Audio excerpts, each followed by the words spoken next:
Hello there, and welcome to late breaking news number 3. Well, I hope you've all had time to digest what came up before the video started. Yeah, it's just a little warning in order to comply with the new YouTube rules as, my time on BitChute didn't go as well as I expected, and 2 of my videos were not even uploaded at all. But you can still see them on Metacafe and my secondary YouTube channel. Alright, that's not what we're here to talk about. I'm here to talk about topics that I don't have time to cover in just one video. Alright, so I've been wanting to talk about the Google Stadia for a long time. The Google Stadia seemed like a pretty interesting concept, and it was very revolutionary. Yeah.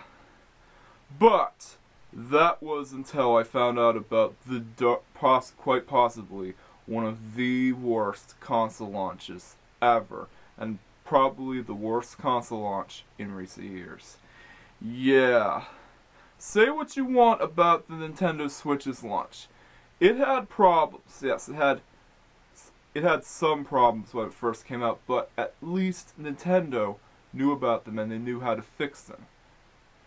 And at least it didn't have problems like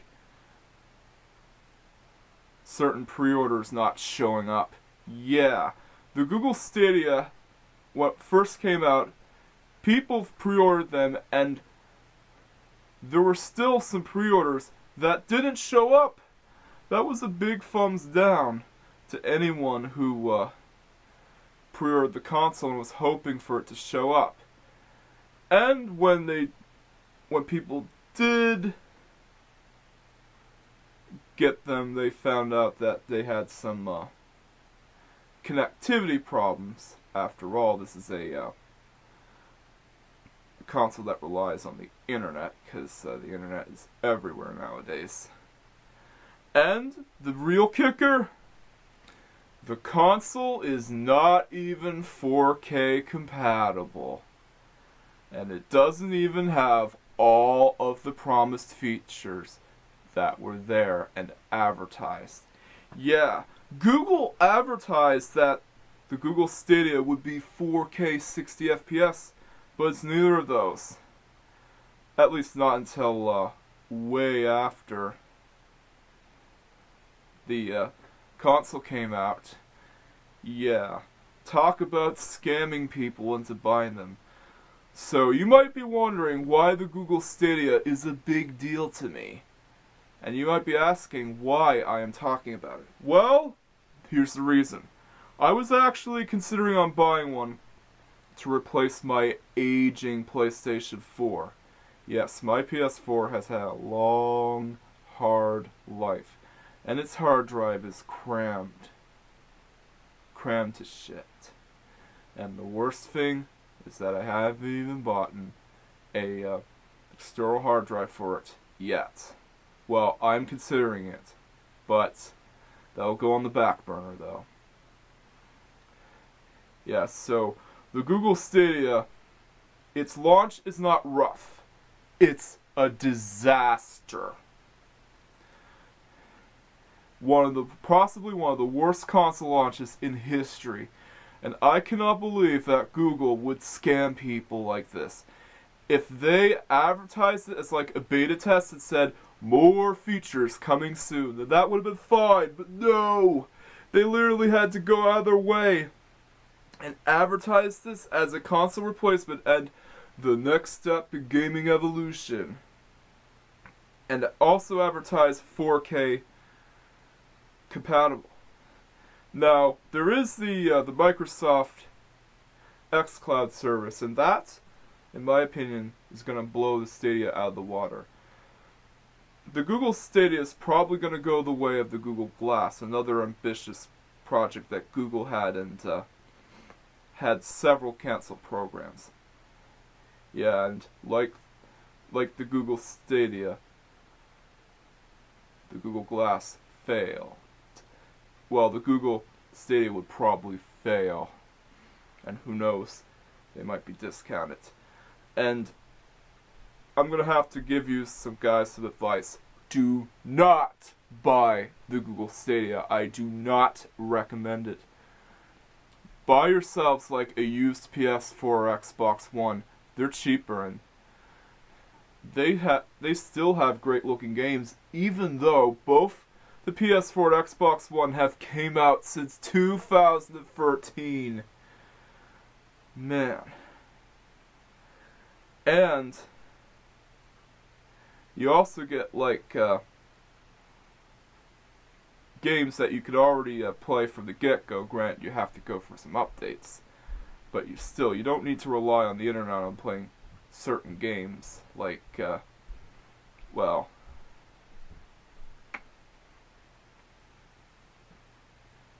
one of the certain indie games and certain pre-packed games. So yeah, don't buy the Stadia. Don't buy it. Alright, so we're going to move up to the next thing that I'm going to be talking about, okay? And this is going to be just some minor news for you. I will no longer be uploading videos on BitChute.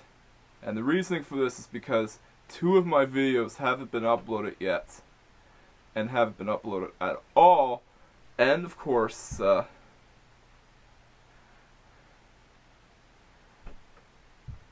I went the way and decided to upload the last 2 parts of the Otaku Bandito Christmas Carol on Metacafe instead. Because the second part couldn't even go through BitChute at all. So I'm going to upload my YouTube videos with a warning at the beginning. Just to let you know that these videos are not for kids. And the third thing we're going to talk about is certainly not for kids. This is the last topic that we're going to talk about, okay? Well, guess what? I have some good news to tell you. I finally got my Power Mac G4 up and running. Yep, I got it fixed. Thanks to the help of my dad, I got the Power Mac G4 up and running, and I replaced that DVD-ROM drive that needed to replace because it was going out. And it had seen better days. Now, the reason why I'm mentioning the Power Mac G4 is because I'm actually going to review it in the Apple Computer Museum. Yeah! A new episode of the Apple Computer Museum is coming out. That's why I have been holding off on making a video for a long time. I'm going to be talking the ins and outs of it, man. The Power Mac G4 is, yeah, in my opinion, it's a great computer. The one I have is a 450 megahertz variant. And it's still blazingly fast. It's still a lot faster to boot into than many people's crappy PCs. It is a really fast computer and a really great gaming machine for classic Mac OS games. Yeah, if you haven't gotten one and you have a collection of old Mac games lying around, pick it up. It is a great machine, and I'm also considering on running like Mac OS 10.2 or 10.3 on the Power Mac, so I could demonstrate Mac OS 10 on it, since that computer can run Mac OS 10. And yes, I know it can run Mac OS 10.411, that's the maximum support OS for this computer, but I don't think it's optimized for that though, since it is a only 450 megahertz.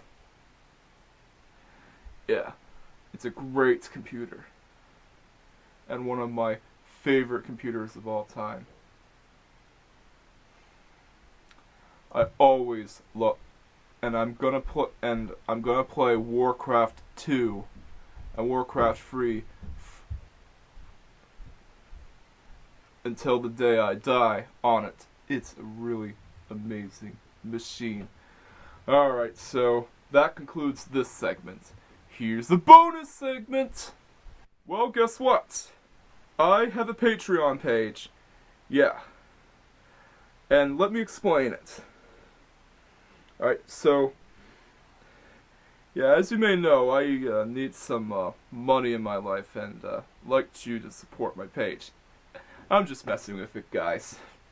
I would never really demand money from anyone. The Patreon page is just there, just in case if people want to support my my hard work and my videos, and would love to get their names shouted out in the credits. Alright, so my Patreon page has like 3 different tiers. I'm not going to go into too much detail about them, but you get different benefits, and they're pretty cheap monthly tiers as well. So if you'd like to get your name shouted out in a video, or even mentioned in the credits, go on over to Patreon.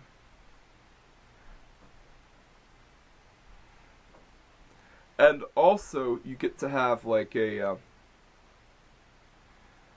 to suggest what game I should review next. It has to be a game from my collection.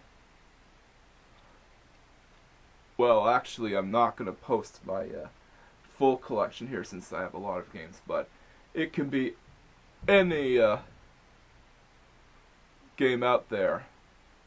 Actually, it could be any game that you want me to review, regardless if it's in my collection or not. And if it's not in my collection, I could always consider buying it off eBay. So, head on over to Patreon if you want to support my videos and my hard work and want to have your name shouted out or even mentioned in the credits. Yeah, here's the link. I am pointing it to you right now. Oh, and I also forgot to mention that if you donate to Patreon, you would have like access to you would be given, like, if you get like the silver or gold tiers, you would be given a special golden mackerel on Discord. Yeah, my Discord server, the Tangerine Guild, is still available for everyone. So head on over to Patreon if you want to. Well, you know the drill. I'm not gonna say it again. Alright, so this concludes late breaking news number 3. And I'll see ya when I get to review the Power Mac G3! Oh, and by the way, I'm going to post the Horrors of the Otaku Bandito 2019 video as part of Spookiness in March. See ya!